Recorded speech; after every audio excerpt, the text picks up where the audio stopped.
جو جبریل فرما رہے ہیں بعد من ادرک ابویہ او احدہما فلم یغفر لہ، یعنی تباہ و برباد ہو وہ شخص جس کے والدین ہو یا والدین میں کوئی بھی ہو، والد ہو یا والدہ ہو، اور ان کی خدمت کر کے وہ اپنی مغفرت نہ کروائے، جنت کو حاصل نہ کر پائے، ایسا شخص بھی راندہ درگاہ ہو، تباہ برباد ہو، اللہ کی رحمت سے دور ہو۔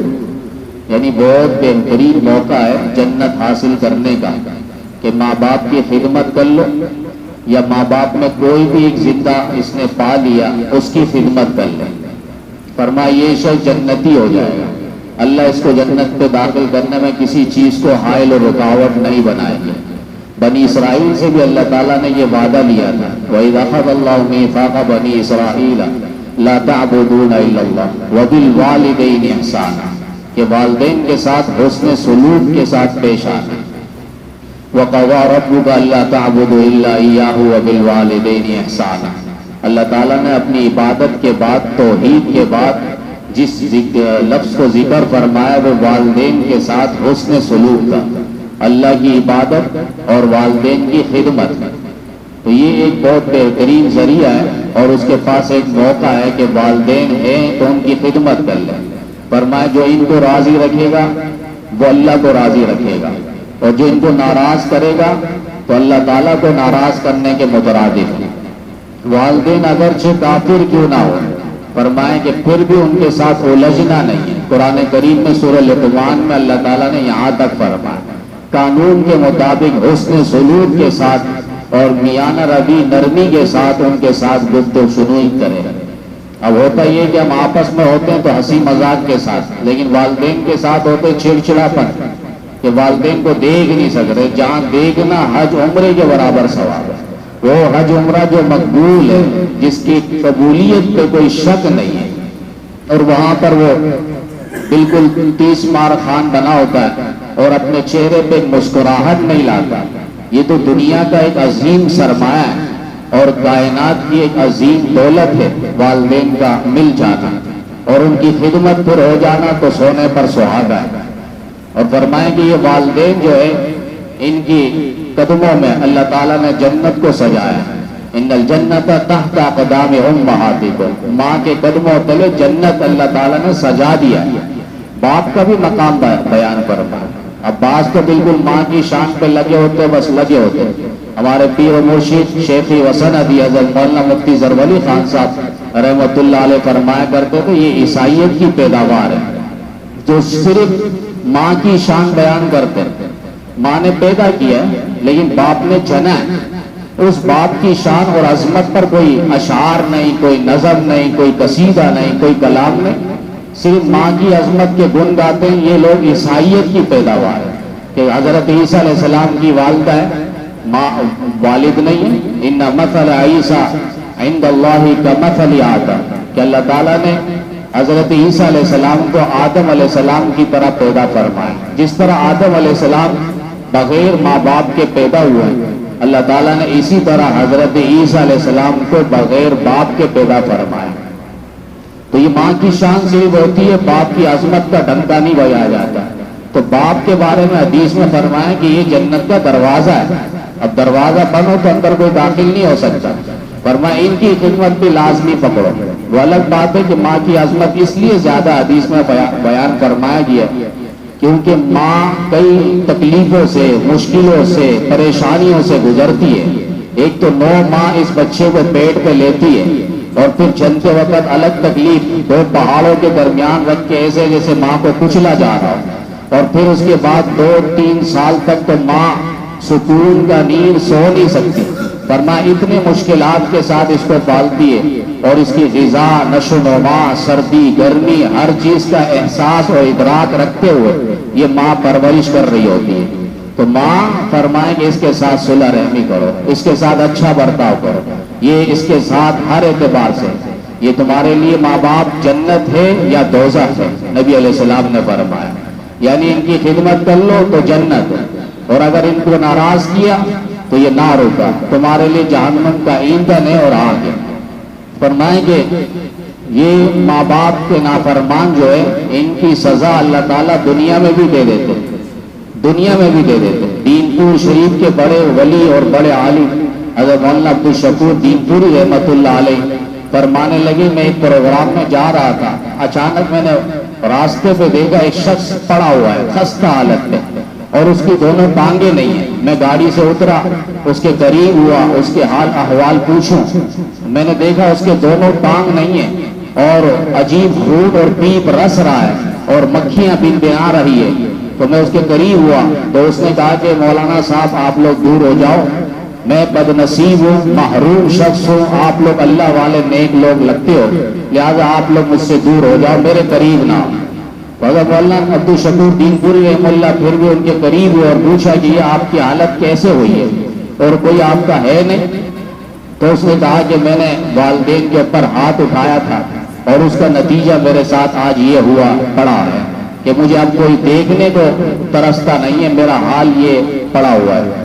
تو فرمایا والدین کے نافرمان پر سزا جو ہے دنیا پر ہی اللہ تعالیٰ مسلط کر دیتا ہے۔ حضرت علقمہ صحابی رسول ہے لیکن موت کے وقت کلمہ ان کی زبان سے جاری نہیں ہو رہا، کلمہ ان کی زبان سے جاری نہیں ہو رہا۔ نبی علیہ السلام تک اطلاع پہنچی، نبی نے بڑے بڑے صحابہ حضرت عمار، یاسر، حضرت بلال، سلمان ان کو بھیجا اور جا کر کہا کہ ان سے ذرا پوچھو کیا معاملہ ہے، اور ان کی والدہ ہے تو ان کی والدہ کو بلواؤ، اگر نہیں تو آ سکتی تو میں ان کے پاس آ جاؤں۔ پار کے ان کی والدہ آئی، ان سے پوچھا گیا اور قسم دلوائی کہ سچ سچ بولنا۔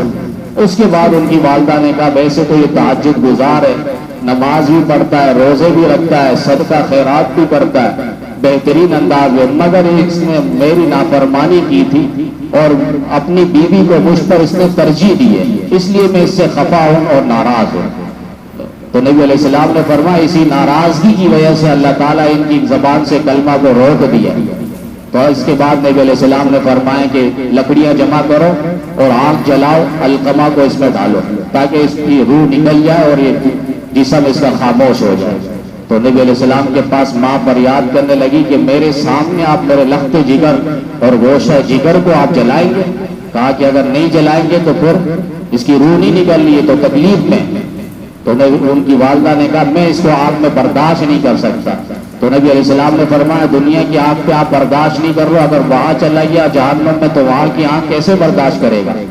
اس کے بعد ان کی والدہ راضی ہو گئی اور کہا کہ میں نے ان کو معاف کر دیا۔ نبی علیہ السلام نے فوراً صحابی کو بھیجا اور کہا کہ ذرا دیکھو کلمہ علقمہ کے منہ پہ کلمہ جاری ہوا یا نہیں ہوا، ایسے تو نہیں یہ دل سے معاف نہیں کر رہے۔ وہاں صحابی حضرت بلال پہنچے اور دیکھا حضرت علقمہ کی زبان سے کلمہ جاری ہو گیا، لا الہ الا اللہ محمد الرسول اللہ پڑھ کے وہ دنیا سے چلے گئے۔ تو بار کے یہ بات نہیں، صحابہ یہ سارے محفوظ ہیں، اللہ تعالیٰ نے بعض غلطیاں خطا ان سے کروائی ہے مجھ آپ کے لیے رہنمائی کے لیے کہ اگر دین میں یہ معاملہ ہو جائے، شراب کوئی مسلمان پی لے تو اس پر کس طرح حد جاری کرنی ہے، کوئی شادی شدہ اگر زنا کر لے یا غیر شادی شدہ زنا کر لے تو اس پر کس طریقے سے حد اور جرم عائد کیا جائے۔ تو صحابہ سے اللہ تعالیٰ نے بعض کام کروائے جو ان کے شایان شان تھے، اور بعض نبی علیہ السلام کے شایان شان جو تھے اللہ نے وہ نبی سے کروائے، اور جو نبی کے شایان شان نہیں تھے اللہ تعالیٰ نے وہ نہیں کروائے۔ مثلا کھڑے ہو کے پانی پینا یہ ثابت ہے، لیکن سنت ہے کہ بیٹھ کر پانی پینا۔ بعض جگہوں میں نبی علیہ السلام نے کھڑے ہو کے پانی پر پیا، حضرت علی رضی اللہ تعالیٰ بیان کر رہے تھے کھڑے ہو کے، اور انہوں نے کہا کہ میں اگر اپنے پیغمبر کو نہیں دیکھتا اس طرح کھڑے ہو کے پانی پیتے تو میں کبھی بھی کھڑے ہو کے پانی نہیں پیتا۔ بعض جگہوں میں نبی علیہ السلام تشریف لے گئے لیکن وہاں کھڑے ہو کے پیشاب فرمایا۔ اب یہ کھڑے ہو کے پیشاب یہ ثابت ہے، لیکن سنت طریقہ یہ کہ بیٹھ کر، تو یہ نبی اور نبوت کی عصمت اور عزت اور تقدس کے خلاف نہیں تھا، اللہ نے وہ نبی سے کروایا۔ لیکن شراب، زنا، چوری یہ نبی کے شایان شان نہیں ہے، تو اللہ نے نبی سے نہیں کروایا، صحابہ سے، اور اس لیے کروایا تاکہ امت تک ایک مسئلہ واضح ہو جائے کہ وہاں حد کس طریقے سے جاری کرنا، چور اگر چوری کرے تو اس کا ہاتھ کہاں سے اور کیسے کاٹا جائے۔ تو صحابہ سے جو خطا ہوئی ہے، کسی نے اچھا کہا کے بارے میں فرمایا لمحوں نے خطا کی، صدیوں نے جزا پائی، یعنی بدلہ پایا، اور مجھ آپ سے غلطی ہو جائے تو ان کے بارے میں کہا لمحوں نے خطا کی، صدیوں نے سزا پائی۔ ہم غلطی کر لیں، آنے والے لوگ اس غلطی کے پیچھے پڑیں گے تو وہ سارے سزا کے حقدار ہو جائیں گے۔ صحابہ سے غلطی ہوئی لیکن سارے اس سے بچ جائیں گے، تو فرمائیں کہ ان کے لیے اللہ تعالیٰ راستہ دروازے رحمت اور برکت کے کھول دیں گے۔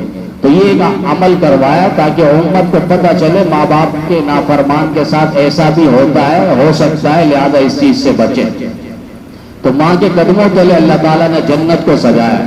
قاضی احسان احمد شجاع آبادی رحمۃ اللہ علیہ ختم نبوت کے دوسرے امیر منتخب ہوئے تھے۔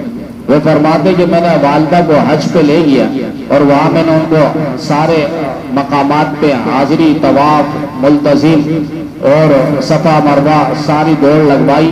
تو والدہ تھوڑی تھکاوٹ محسوس کیا، انہوں نے کہا کہ بیٹا مجھے ابھی تھوڑا آرام کر لینے دو، باقی کام پھر بعد میں کریں گے عبادات۔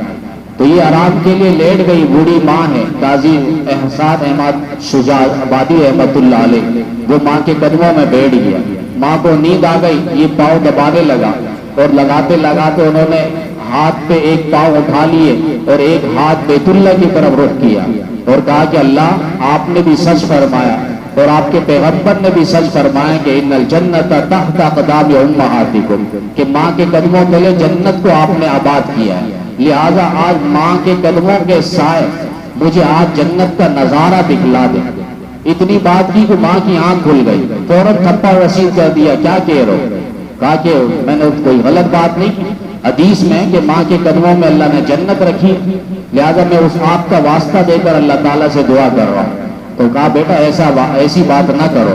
اس کے بعد ماں بھی رونے لگی اور کہا کہ اللہ آج دکھلا دے اس کو، تاکہ آنے والے لوگ جو ہے ان کے دل میں ماں کا احترام اور زیادہ بڑھ جائے۔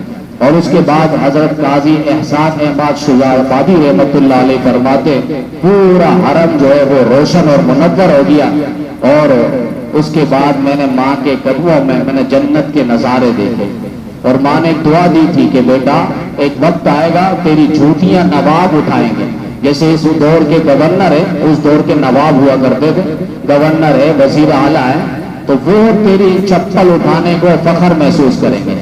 حضرت جمعے کے بیان کے بعد باہر نکل رہے تھے، نواب آیا ہوا تھا بیان سننے، حضرت کی خدمت میں اس نے چپل اٹھائی اور باہر لے جانے لگا۔ کسی نے مرید نے روکا کہ آپ چپل اٹھا رہے ہیں، آپ بھی تو اتنے بڑے گورنر ہے، نواب ہے علاقے کے، صوبے کے۔ اس کے بعد اس نے کہا کہ نہیں، میں خدمت کرنا سعادت سمجھتا ہوں۔ قاضی احسان احمد شجاع آبادی رحمۃ اللہ علیہ نے اس کو روک دیا اور کہا کہ رک جاؤ، اسے چپل اٹھا لینے دو، کیونکہ میری ماں نے مجھے دعا دی تھی کہ بیٹا ایک وقت آئے گا تیری چپل نواب بھی اٹھانے کو فخر محسوس کریں گے۔ تو یہ ماں کی دعا جنت کی ہوا۔ تو کوشش یہ ہو کہ جن کے والدین ہیں تو ان کی خدمت کر لیں اور ان کے ساتھ ہنس مخ کے ساتھ ملاقات کر لیں، ان کو دیکھنا عبادت سمجھ لیں، تو فرمائیں کہ ان کے لیے جنت پکی ہے۔ اگر والدین دنیا سے چلے گئے، فرمائیں کہ ان کے لیے 3 جمعہ وہاں ان کی قبر پہ جائیں، ایصال ثواب کریں، اور ان کے ساتھ روزانہ ہر نماز کے بعد ان کے لیے دعا فرمائیں، روزانہ ان کے لیے دعا فرمائیں۔ ایک تابعی فرماتے ہیں کہ ہر نماز کے بعد والدین کے لیے دعا کریں تو اللہ تعالیٰ امید ہے کہ اس نافرمان بیٹے کو فرمانبردار بیٹوں کے اس فہرست کے اندر داخل فرما دیں گے۔ تو اللہ تعالیٰ ہم سب کو اپنے والدین کی قدر کرنے کی اور ان کی خدمت کر کے جنت کی سعادت حاصل کرنے کی اللہ توفیق عطا فرمائے۔